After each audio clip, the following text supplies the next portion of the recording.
Hello everyone and welcome back to my Intro to Unreal Engine tutorial series.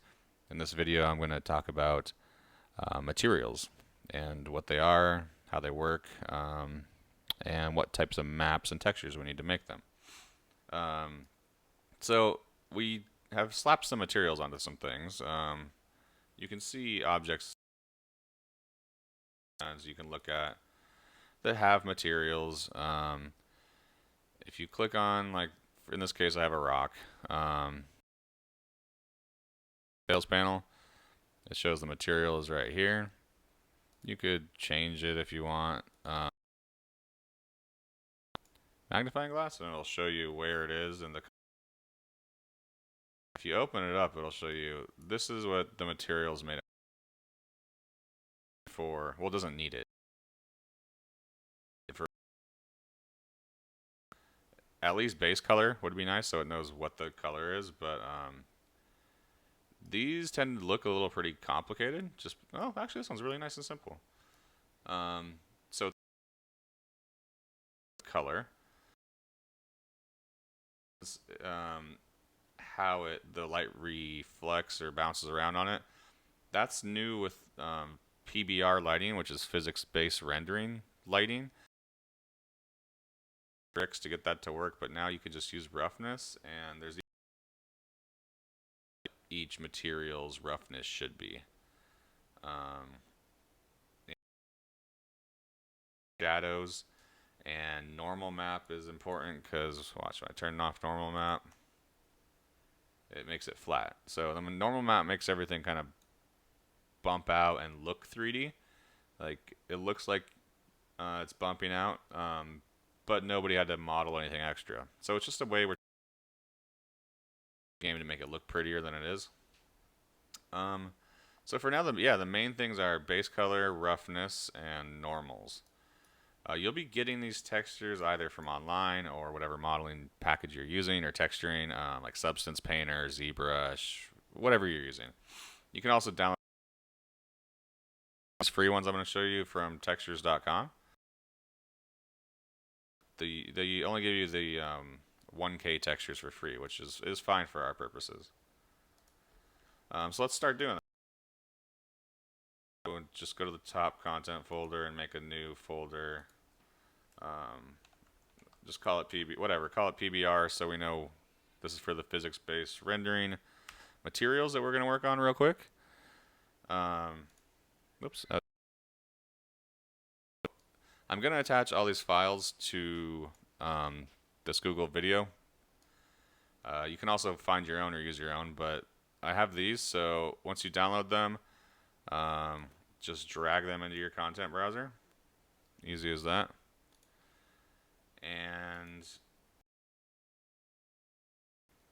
so these are the textures. These are the different types of textures we were talking about. The albedo is the color. We got the AO, which is like the shadows. The height, which is like, it's another kind of form of making it look bumpy. That's the bumpiness, and that is how it reacts to light.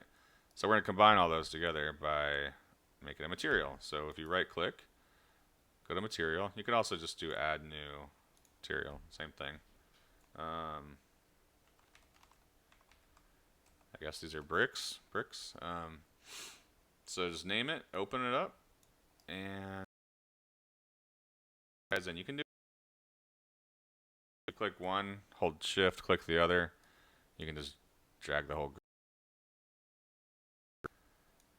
And if you're not used to working with this, just right click to move around the so now we just got to kind of separate these and plug them in where they need to go. In the future, there's a lot of ways to make things look even cooler. You can see over here, this is our default preview window of what the material is going to look like. Right now it's nothing.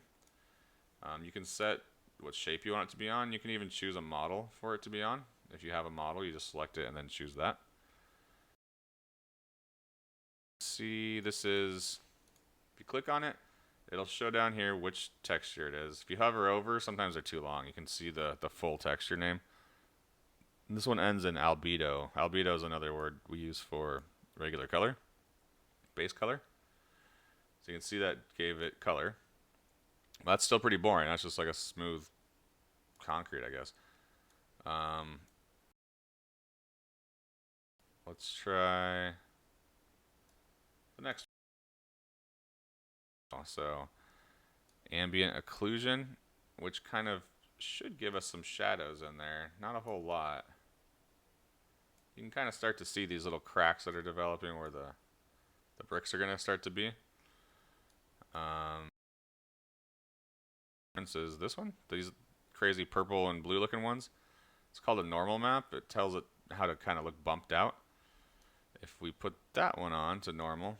Also, we're dragging all these from RGB.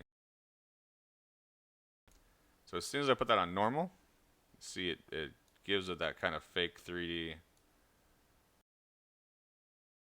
Normal. No normal. Okay, so that's normal, aka base textures. Let's try the height texture, which we'll put into world position offset, basically telling it how far to be from the model that it originally started from. So that even makes it look more like it's sticking out in models. You can really fake a lot of detail by doing this, which is the goal. To model all that. Next one, roughness. I mean, this kind of looks shiny, a little bit too shiny for me. It's about 50%. I think default is 50%. We have our own roughness, so it's custom to each part of it. So some parts are a little shiny, the cracks are not shiny. Overall, it's not too bad. I believe is all of our stuff. So all you got to do is plug them in, press apply, maybe press save. I think you should. Close it out, and let's just put any kind of thing in there. So the cool thing usually works is if you click on one of these geometries, it should automatically apply it for you, which sure, if you bring one in and try to apply it, that's no fun. But anyways, not a terrible looking material, and it's only what, 4 different maps. So like I said, I'll put these in the description below. You guys can try to make your own material, and hope that helped a little bit understanding what all these materials and textures are doing. And I'll see you in the next video. Thanks.